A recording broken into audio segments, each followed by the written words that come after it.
Todos están hablando del Internet residencial de T-Mobile. Qué bueno que nos cambiamos al Internet 5G residencial de T-Mobile.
완전히 새로운 순수 전기 SUV 프롤로그를 소개합니다.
kissed by ocean air.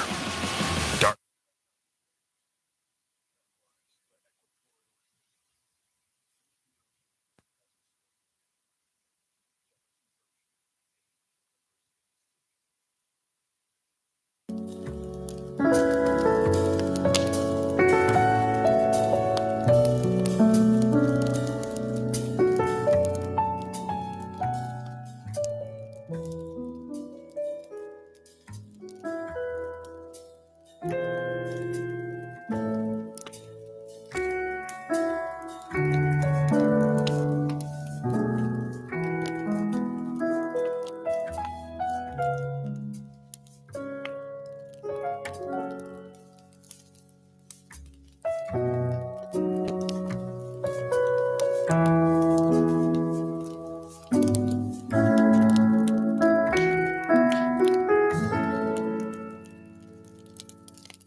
Just a quick welcome, y'all. And I'm also testing the mic, apparently. Just want to say a quick welcome. Help yourself to the bar and the food and enjoy each other. We're going to start the program in about 15 minutes and check out some photos of Paris.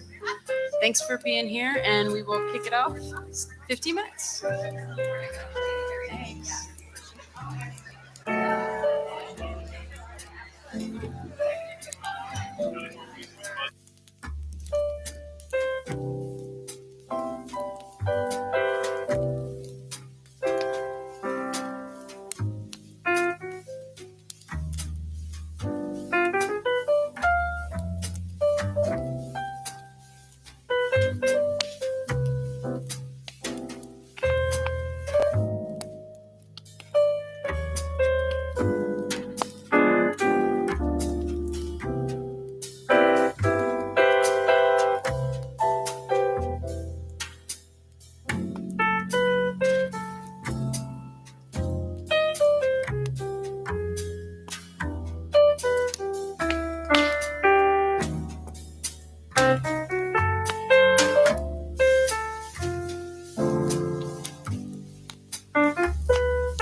This is my favorite tuning plugin for vocals. Here's why. If you're so in love, then why? Reason number one, I can record myself or artists.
Are you looking for more in this world?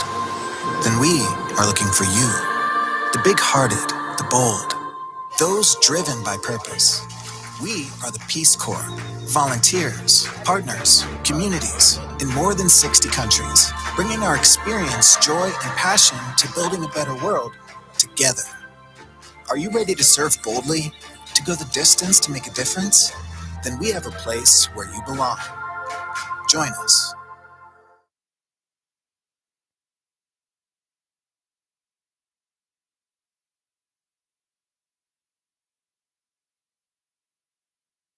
America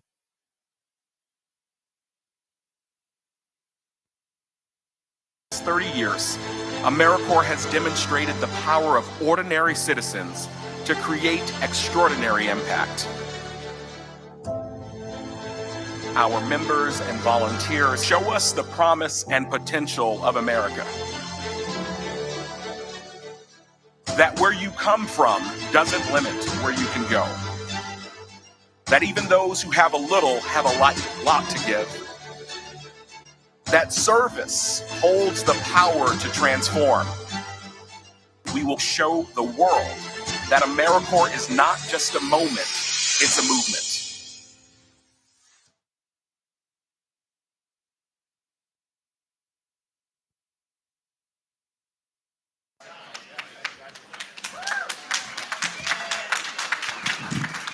Good evening, everybody. When I say fired up, you say ready to serve, fired up. I don't believe you, fired up. My name is Michael Smith. I have the great joy, honor, and privilege of serving as the CEO of AmeriCorps. Any AmeriCorps members or alum here today? Any Peace Corps members or alumni here today? All right. It is so wonderful to be here and to see your faces. I also want to bring a special thanks for being here to our online audience. So everyone look into the camera right there. Welcome. Hello. Thank you for coming. We're excited to have you here. I think we've got more than a couple hundred folks that are watching all around the world. So thank you for being here. We have so many distinguished guests that are with us today. So many people that have their fingerprints on building the national service movement here at home and abroad. I do want to say a special greetings to the former Treasurer of the United States, who is now leading America's semi-quincentennial, which is... It is the 250th birthday of the United States of America. Please join me in giving a warm welcome to Rosie Rios. We are so excited that we're going to be working with her team on creating a real national service movement around America's 250th birthday, because you cannot separate America without the idea of service. I want to just bring greetings and gratitude again on behalf of President Biden and our entire Biden-Harris administration family. I want to thank the AmeriCorps members and the Peace Corps members and alumni that are here, and so many Points of Light and our friends from Points of Light that are here as well. I am deeply honored to join you in celebrating the remarkable recipients, the first class of the Harris Wofford Joint Service Award. Tonight, we are gathering to honor a special group of individuals, the recipients of this incredible award. And this award recognizes extraordinary change makers who have served both in Peace Corps and AmeriCorps, embodying national service and American citizenship at its very best. This award for extraordinary individuals is aptly named for one of the most extraordinary individuals that I've ever known, Senator Harris Wofford. If he were here, he would say, "Call me Harris." So I will do that from now on. Harris was a visionary. He was a kind, humble, and compassionate soul, and a tireless champion for service and social justice. For those of you who don't know, Harris studied Gandhi's approach to nonviolence in India.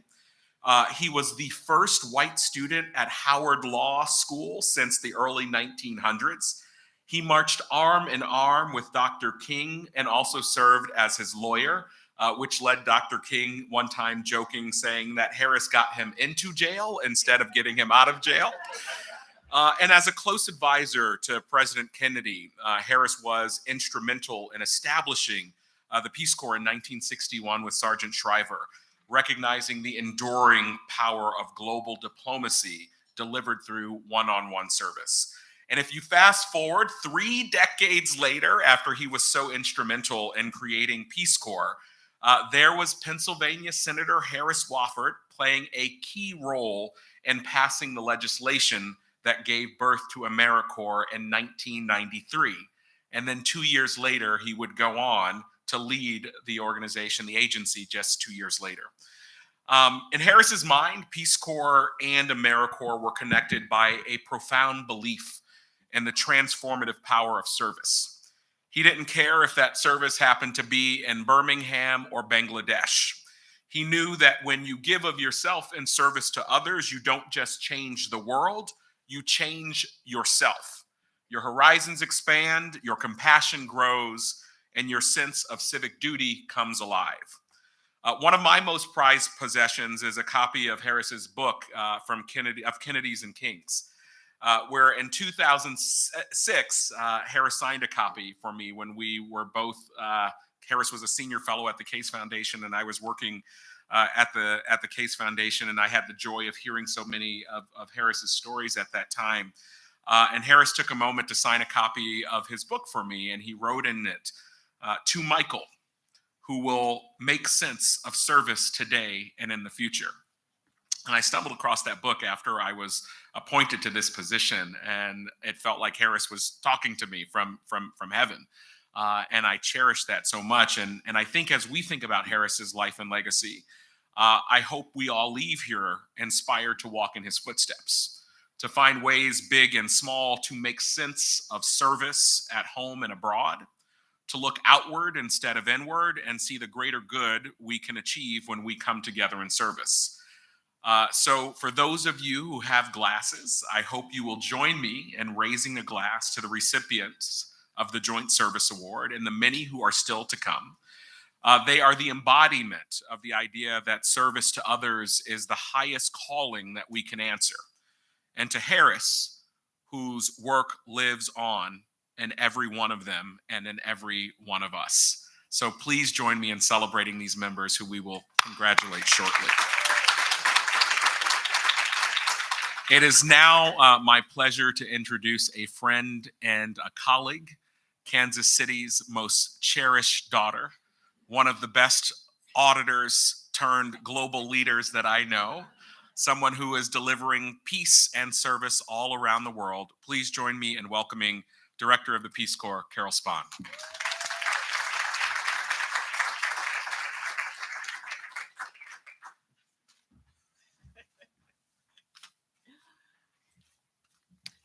Wow, that was quite an introduction, Michael. I shared earlier this week that I started my career at KPMG, Pete Marwick, as a financial statement auditor, and never thought I would find myself doing the incredible work that I'm doing today. Michael and I fight over which of us has a better job. I think we both have the best jobs in federal government because we get to be inspired every single day by the magic that happens when people come together to be part of something that is bigger than themselves.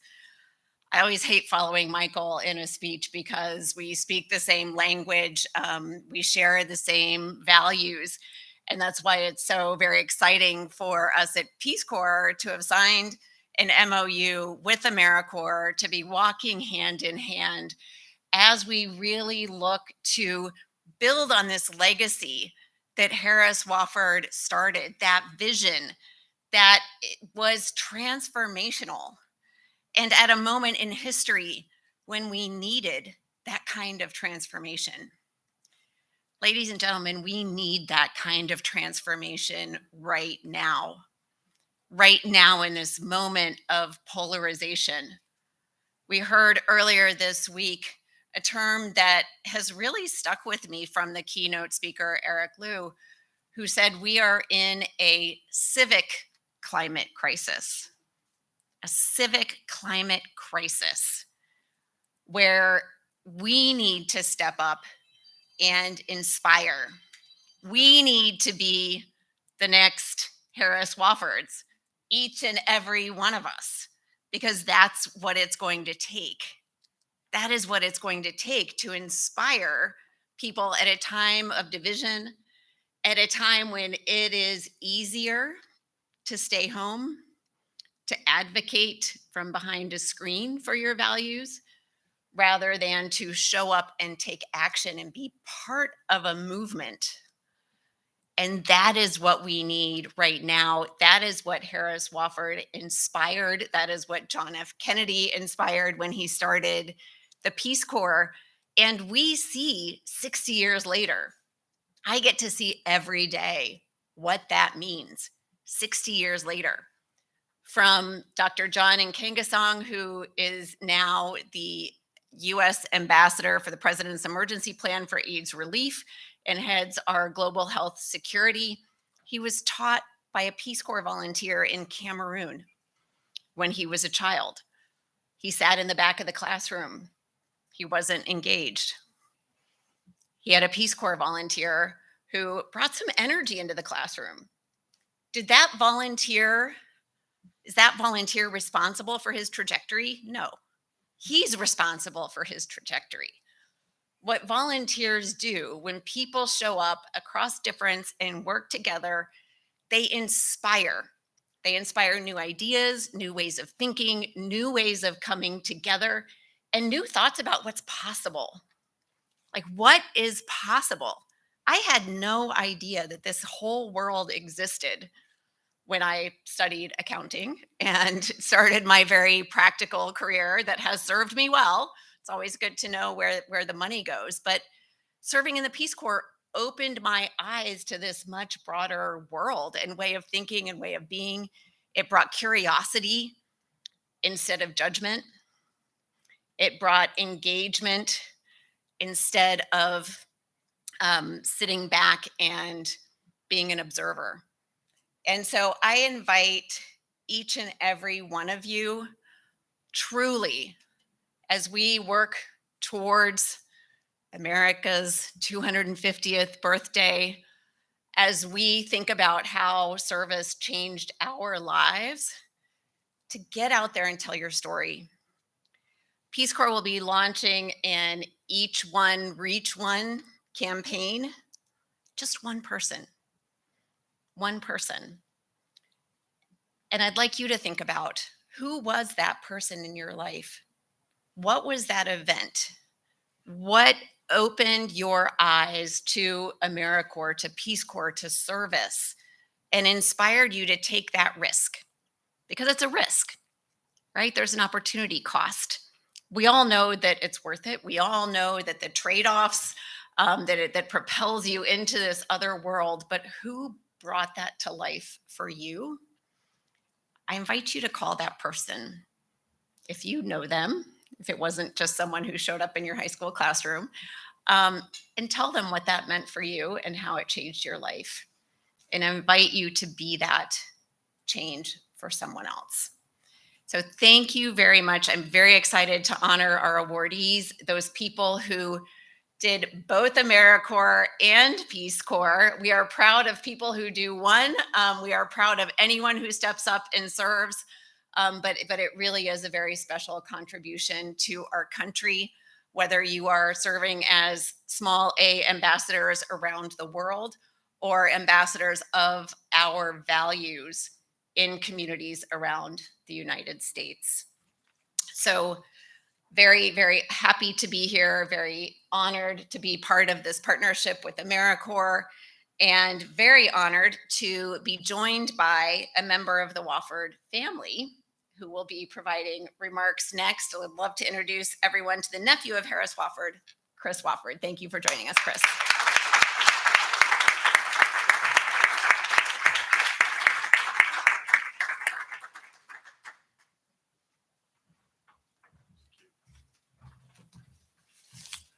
Thank you. It's it's a real honor to be here tonight.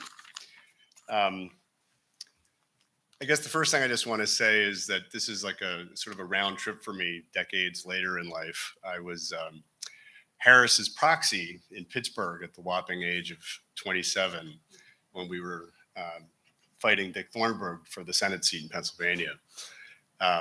I was introduced almost always as Harris's third son, which of course was completely not true.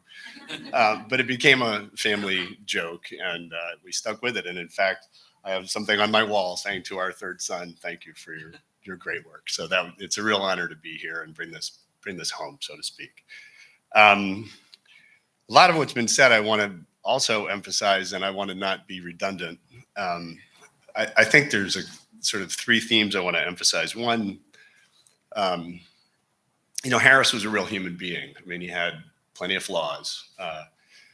He was inspirational. It was nothing like sitting at the dining table when you're 7, 8, 9, listening to stories about JFK and Martin Luther King to get your attention. Of course, you're kicking your sister under the table at the same time. But it was truly inspirational, and it's led all of myself and my siblings to pursue different chapters of volunteerism in our lives. I will say to you that Harris was sometimes a bit of an absent-minded professor, right? He's a man of principle and vision and energy and just absolute passion and conviction. But at the same time, he was someone who pulled his pants on one leg at a time, except if he had a new idea, in which case he might have forgotten his pants altogether. In my own life, I had the honor, my sisters were the Wofford cousins. 3 of my sisters were all in different presidential administrations. I went into the private sector, but did some work with citizen schools in New York and cross-cultural solutions in North Central China. So it was a passion that he instilled in all of us, and it's you're in a sense extended family, which is really very touching for us. His own kids have some amazing celebrations. Children from law school graduating tomorrow, if I'm not mistaken, and so I'm sorry that they couldn't be here. And I hope you do get to hear from my cousins in the future, Dan and David and Susie in particular. The second thing I just wanted to say is that I think Harris really understood human nature. And I think that's what we've been hearing over and over, right? He kind of understood the inner goodness that this call to action evokes, right? To get out into the field and to have a shared vision, to sweat together, to toil, to problem solve.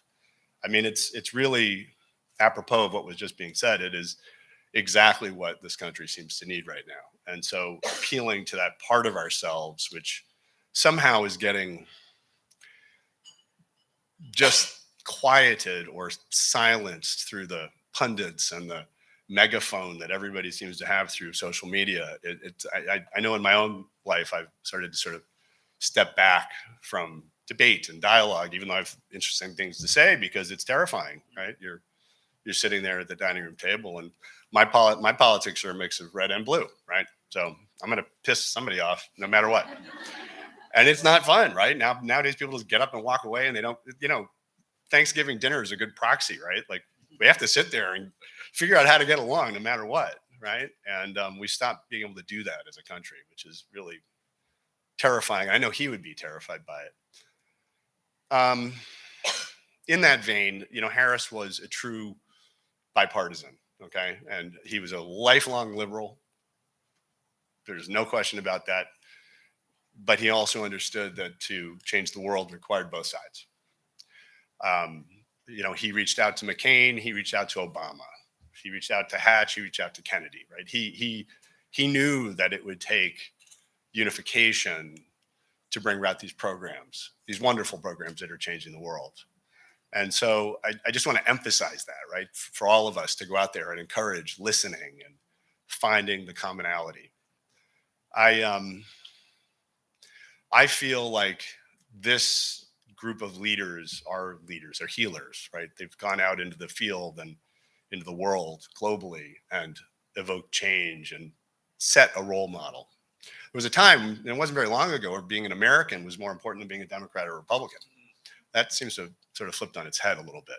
That showing up for your fellow citizens was the real clarion call. So I just want to say how honored we are to be here. Me, on behalf of my family, what a wonderful feeling it is to be in a room of such amazing people. And thank you all very much for this great honor.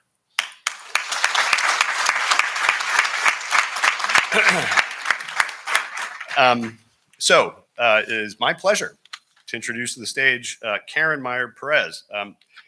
I will not get this exactly right, but they've given me a good cue sheet, and I'm really honored to meet you. You are the honorary recipient of the award because I gather we have about 200 recipients who are watching this simultaneously, and that certainly says something special about you. Karen was an AmeriCorps member with Habitat for Humanity in Michigan for 2 years as a volunteer coordinator and family services manager. She went on to serve in the Peace Corps as a water and sanitation volunteer in Peru.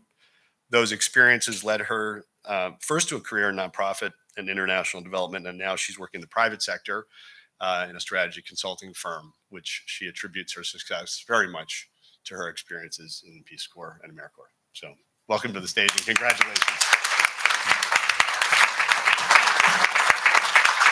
So nice to meet you. Thank you. It's nice to meet you. This is for you. Oh, thank you so much. I guess we should put it like this, right? Yeah. There you go. Do we do picture now or do we do it afterwards? Okay. All right, let me get my So speech let's out of my move you guys hands. in front of the- There we in go. front of the podium. Carol's on that side. Yes. There we go. Welcome, welcome.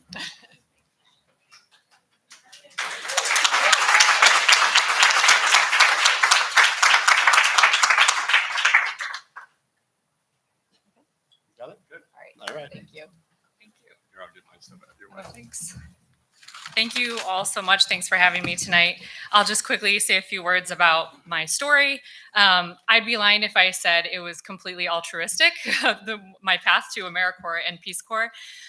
When I was an undergrad at Michigan State University, go Spartans, I I found out about Peace Corps. I mean, I'd heard about it, but I had friends that were interested, so I went to a meeting and decided I wanted to apply. Part of that was I recognized in my own upbringing in Southeast Michigan that I had it pretty easy, to be honest. You know, it wasn't that hard, you know, between just where I was born and the middle-class family I was born into. It was relatively easy life. And I recognized that a lot of people contributed to that and I really needed to give back. So in talking to the on-campus Peace Corps recruiter, she said, you know, you need more volunteer experience. I just didn't have much. So that's how I found out about AmeriCorps. I had always heard about Habitat for Humanity. And so I reached out to a local affiliate and they had AmeriCorps positions. So researched what AmeriCorps was and thought, this sounds great. So I joined and ended up serving for 2 years. And that's really where I learned about this idea of civic engagement. I really didn't know about what that meant before. So in working with Habitat, I learned about the Kiwanis Club, the Rotary Club, Chamber of Commerce, and various religious organizations, and really understood what it meant to bring a community together and make a community work. So that was a wonderful experience. Then I went on to the Peace Corps after that in Peru. And again, it was part, I wanted to do good, but I also wanted to have an adventure. I spoke Spanish. I loved Latin American culture, and I just wanted to go. I wanted to go and do and see. I'd barely been out of the country at that point and practice my Spanish. So it was a little bit selfish too, to be honest. But it was through those 4 years of service that it just opened my eyes up to the world and to, the inequities that exist and, the struggle of, I don't understand why, I was born in a country, I had all these opportunities. And, where I was in Peru, I saw people who desired to work hard and be educated and all these things. And they just didn't have the opportunities. They just weren't there. They don't exist. And so I was driven to, when I came home, I moved to the East Coast and worked in a couple different nonprofits. One served locally and globally. Another one was a global health organization in DC. And again, just got that, was able to serve my passion working for those organizations and helping folks around the country and around the world. After that, I decided to go to business school. That's what led me to Texas. Would never have thought in a million years I would end up in Texas. But here I am, and I met my wonderful husband, who's a native Texan. So probably here for the rest of my life now. But again, actually coming here too, though, I had to, be open-minded and think about, okay, people are going to be different than me. But it's through these experiences with AmeriCorps and Peace Corps that I learned these invaluable skills that serve me today, even in the private sector, of giving both locally and globally, having a local and global perspective, taught me to seek to understand the things that I don't understand and give me patience with the people who are different and new to me. And so I can honestly say everything I do and how I operate in my personal and professional life now, I can relate back to the lessons I learned in AmeriCorps and Peace Corps. So I'm just so thankful for these experiences. Thank you all. Thank you.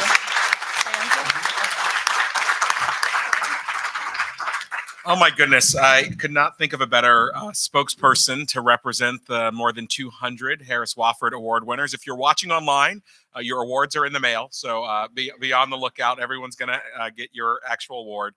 And I would say if there are any Peace Corps, AmeriCorps alums that have done both that are in the room, please come up front.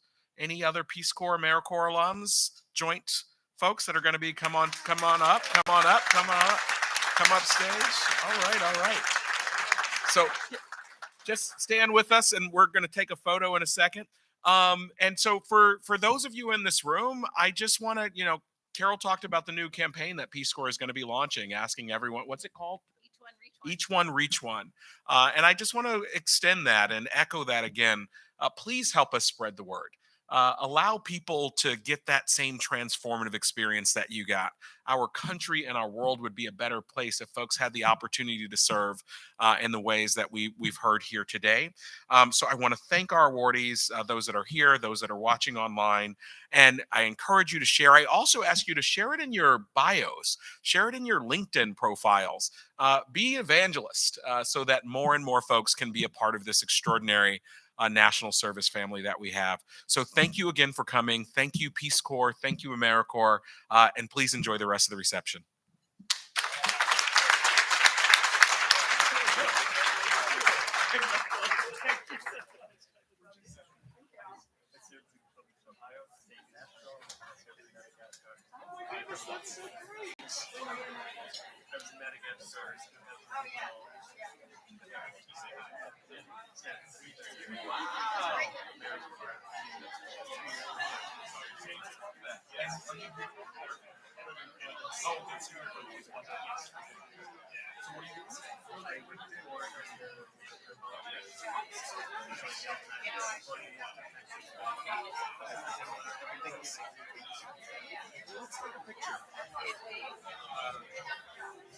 Oh, the lanyard. Yeah.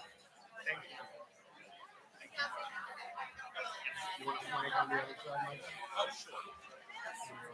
You got one of us on each end? Or?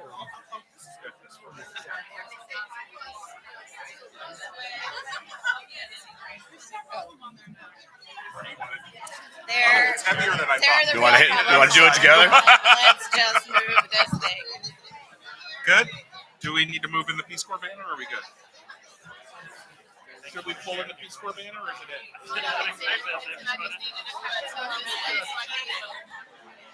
I want to slide in this way or that way?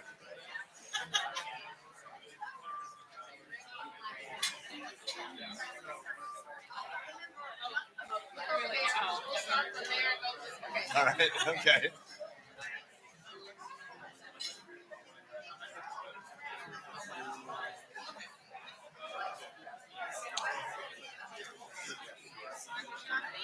You got it? Or not? I can't tell. Hold my smile as long as I can.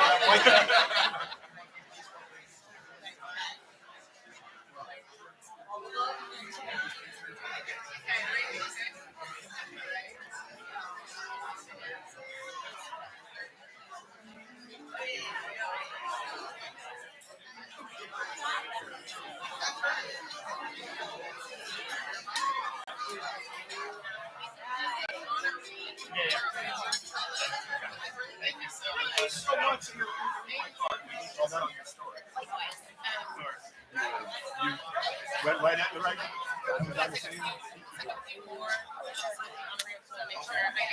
Want me to go too?